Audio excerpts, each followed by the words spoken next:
Welcome back.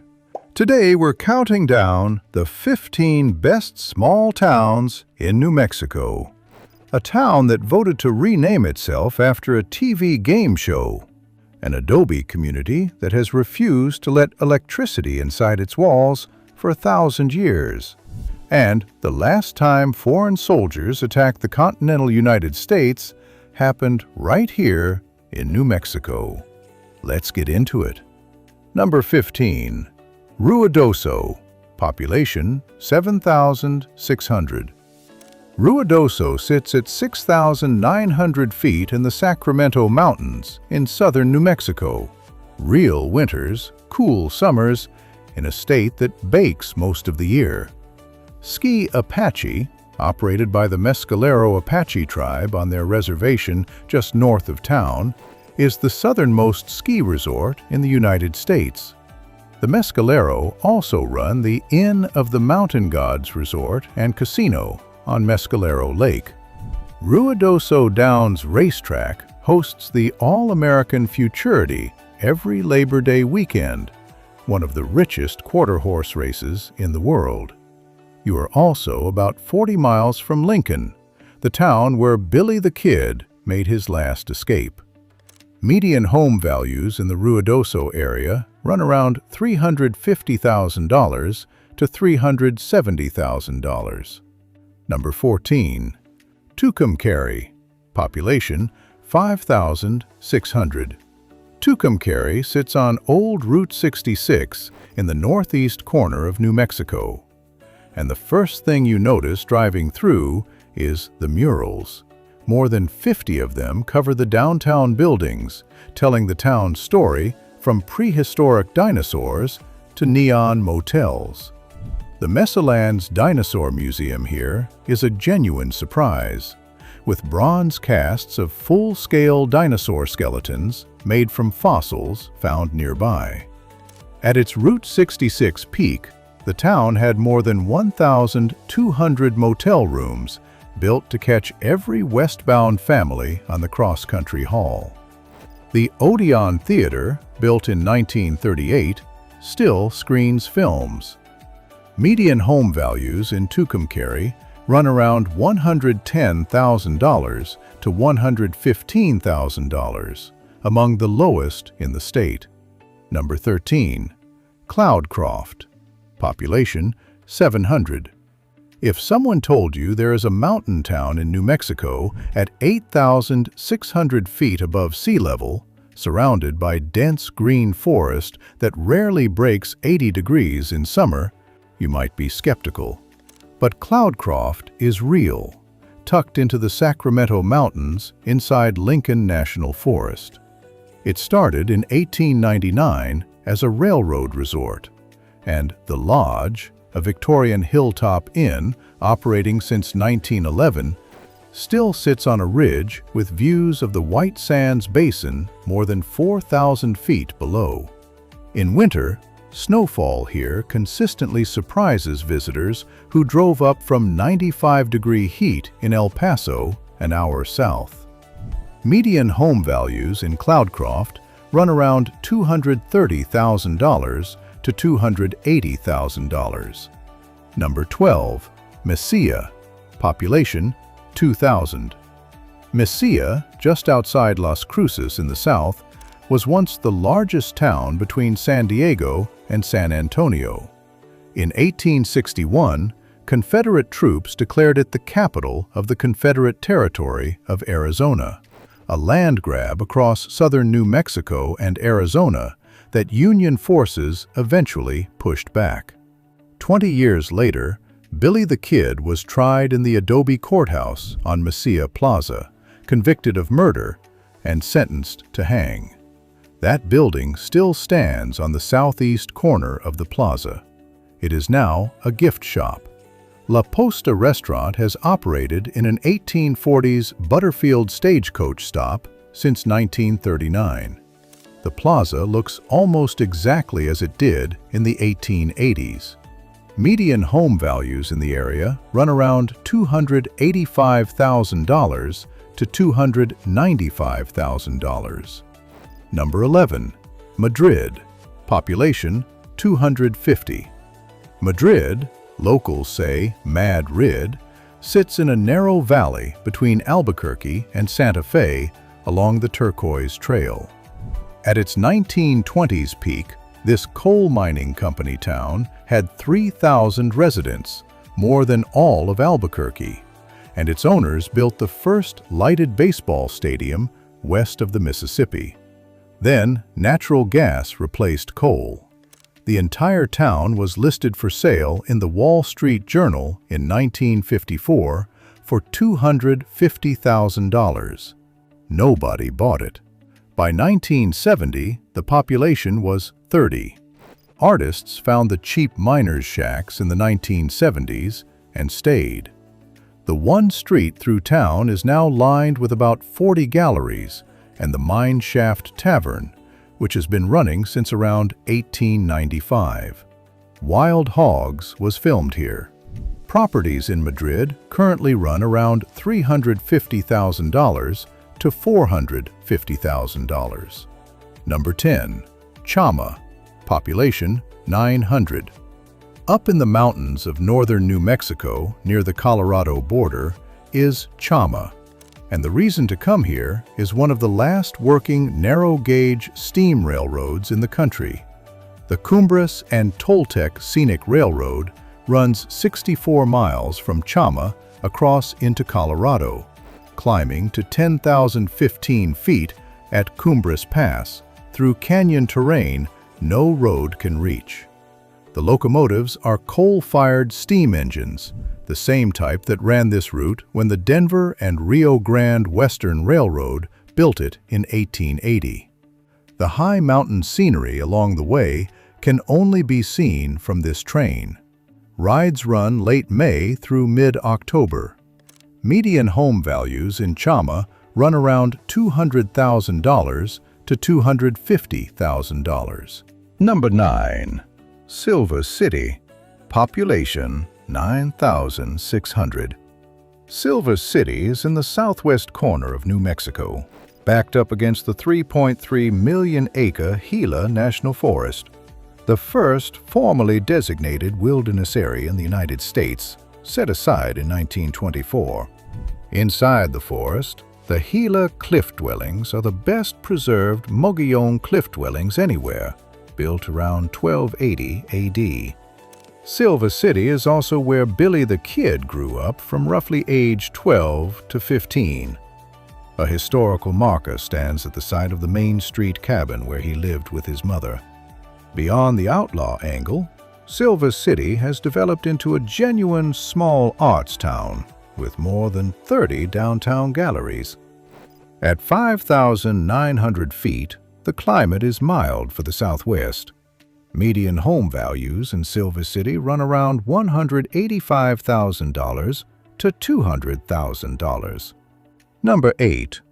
Las Vegas, New Mexico. Population 12,900. Not Nevada. Las Vegas, New Mexico is in San Miguel County in the northeast part of the state, and it has more structures on the National Register of Historic Places than almost any small city in the country, 918 of them. The Santa Fe Railway arrived in 1879, turned this into the biggest settlement in New Mexico territory, and when the boom faded, the town essentially froze in place. Theodore Roosevelt recruited Rough Riders here. No Country for Old Men filmed scenes in Las Vegas, as did Easy Rider and All the Pretty Horses. The Castaneda Hotel, a 1899 Harvey house that hosted Roosevelt's Rough Rider reunion, has been restored and is operating again. Median home values run around $370,000 to $380,000. Number 7. Socorro. Population 8,900. Socorro has been continuously inhabited since 1598, when Spanish colonists established it on El Camino Real. The San Miguel Mission in the historic district is one of the oldest Catholic churches still standing in the United States. The main reason people stop near Socorro today is what sits 50 miles west, the very large array. 27 massive radio telescope dishes arranged in a Y formation across the plains. Each dish stands 94 feet tall. Linked together, they function as a single telescope with a diameter wider than all of New York City. The VLA has been used to study black holes, map the center of the Milky Way, and probe distant galaxies. Carl Sagan based Contact on work done at facilities like this, and the 1997 Jodie Foster film shot scenes on location here. Self-guided tours are free. Median home values in Socorro run around $185,000 to $195,000. Number 6. Truth or Consequences. Population 6,000. In March 1950, Ralph Edwards, host of NBC's radio quiz show Truth or Consequences, announced he would broadcast the show's 10th anniversary from the first American town willing to rename itself after the program.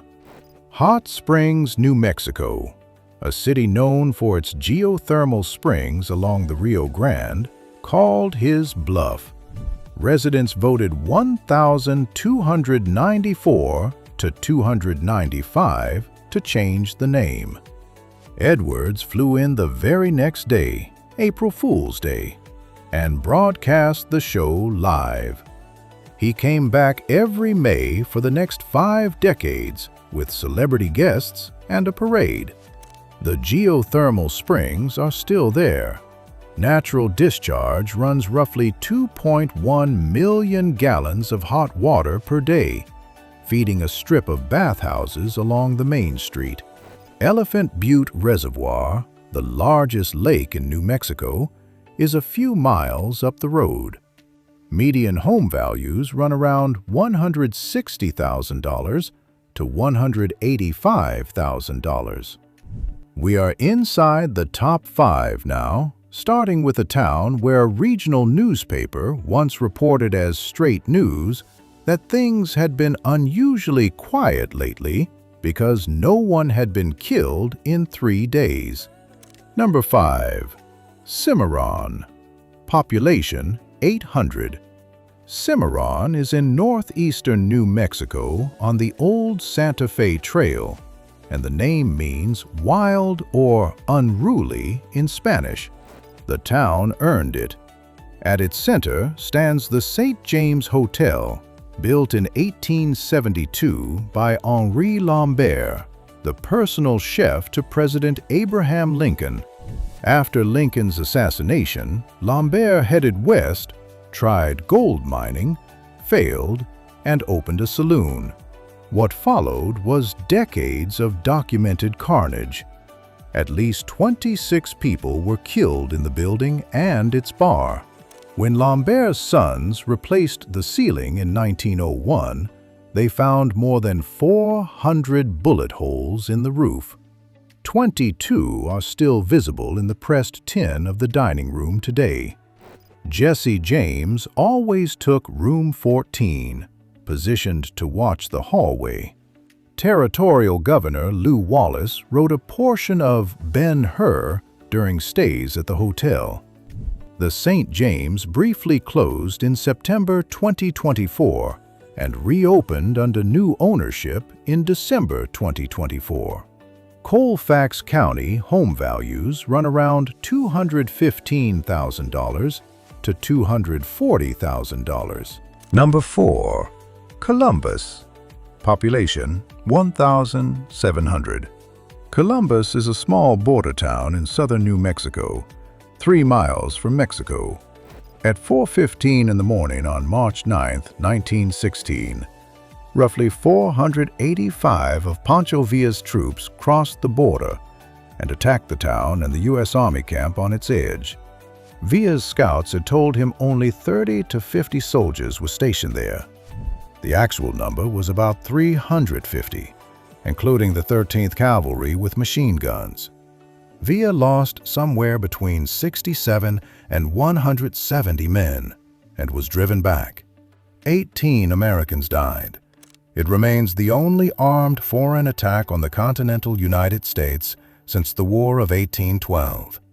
Pershing chased Villa into Mexico for nearly a year and never caught him. During that campaign, a young cavalry lieutenant named George Patton led one of the first motorized combat raids in U.S. Army history. The old Army camp is now Pancho Villa State Park.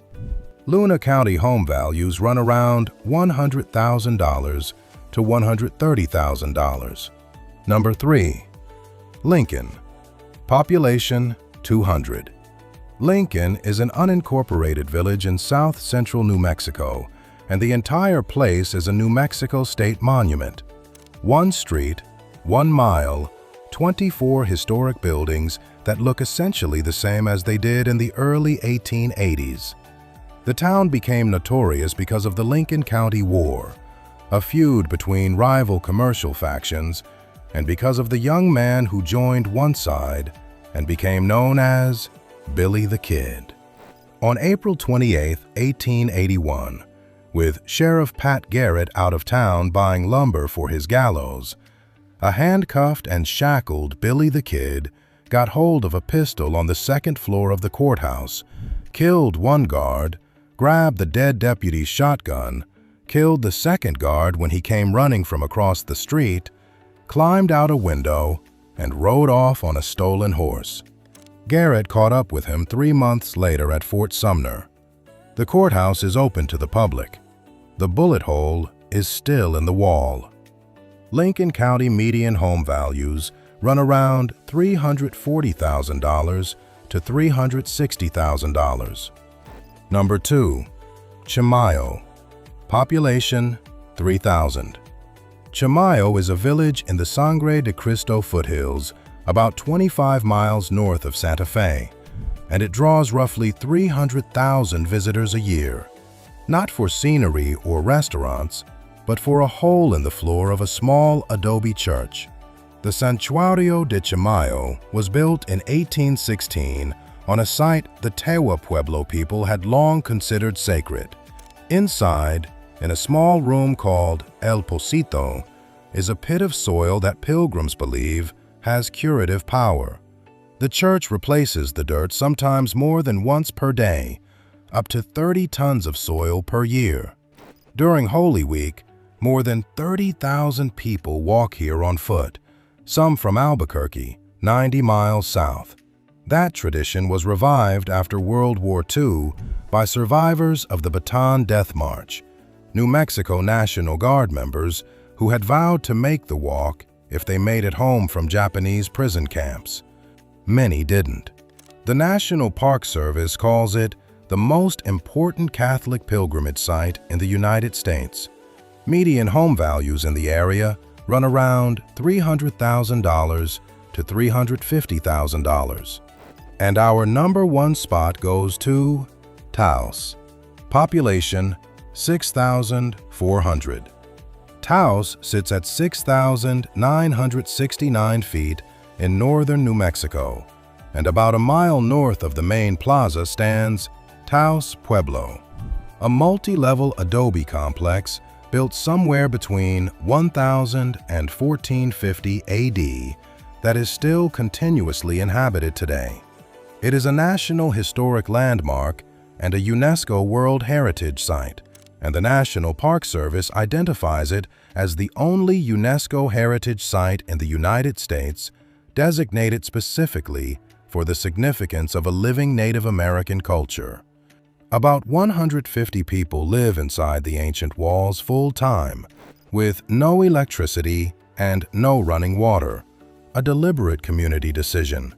The U.S. government took 48,000 acres of Pueblo mountain land in 1906, including their most sacred site, Blue Lake. It took until 1970 for Nixon to sign legislation returning it.